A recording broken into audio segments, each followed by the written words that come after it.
Congratulations, proud owner of a new iPad. You no doubt want to get started swiping, tapping, consuming, and creating whatever your heart desires, especially if you've got your hands on an Apple Pencil.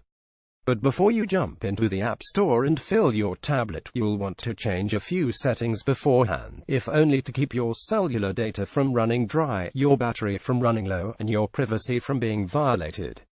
Setting up is easy. First, ensure your iPad is charged, and that you have any secondary iOS or macOS devices nearby.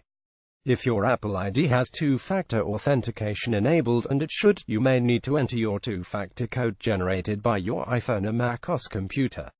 You'll be asked to connect to Wi-Fi, set up Touch ID, create a passcode, choose from a 4 or 6-digit passcode or a traditional password, and decide whether you want to restore your iPad from an iCloud or iTunes backup, start from scratch, or import data from an Android device. I suggest starting with a clean slate. Enter your Apple ID, enable or disable Siri, add your bank card to Apple Pay, choose whether or not you'd like to share data with app developers, making it easier for them to see when and why something went wrong. Once you pick these settings, your iPad will be ready for use. Importing from another iOS 11 device. You can import your data from another iOS 11 device to speed up the setup process. It'll take a few minutes, and both devices should be charged, so be sure you don't need either device for anything mission critical. Bring the devices close together, ensure Bluetooth is enabled, and hit continue on your current iOS device. You'll be asked to scan the screen with your iPad's camera like you're scanning a QR code. Then, enter your passcode, enable Touch ID, and choose your restoration option. You can restore from the latest iCloud backup or backup your current device and restore from that.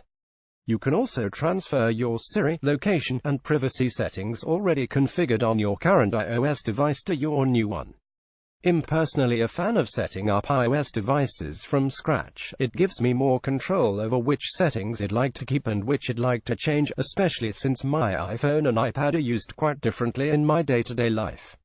The nitty-gritty settings. Now that your iPad is set up and ready to party, you might be tempted to go about downloading apps and drawing sketches of your dog as he wolfs down some breakfast. Hold your horses, there are a few more settings you should go about modifying, both to keep advertisers off your tail as well as make your experience on the iPad as enjoyable as possible.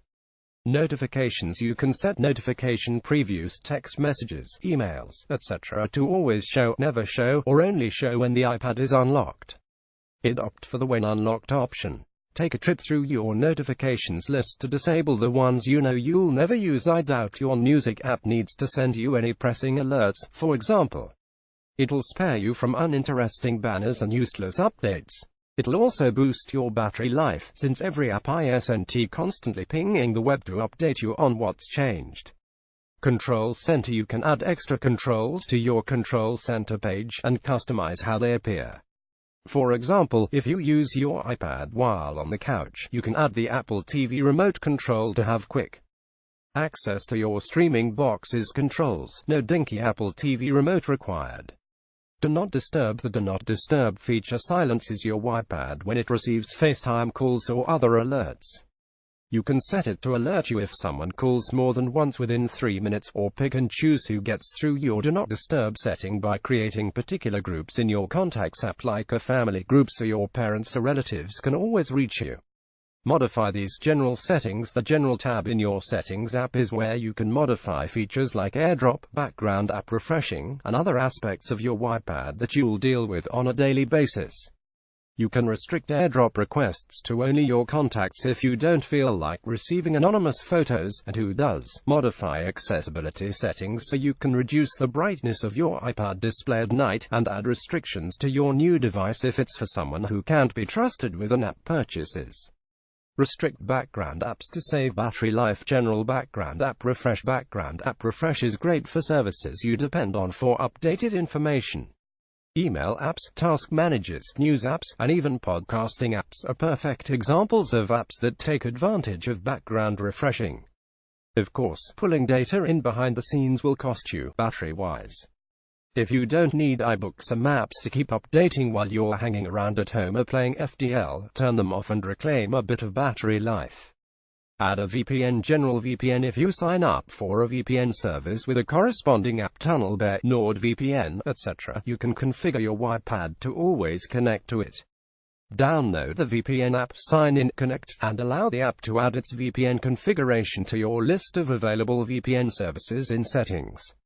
Display brightness. You should enable night shift to reduce the strain on your eyeballs when using your iPad at night. Select Night Shift in the Display Brightness tab, toggle on Scheduled, and select the From To box.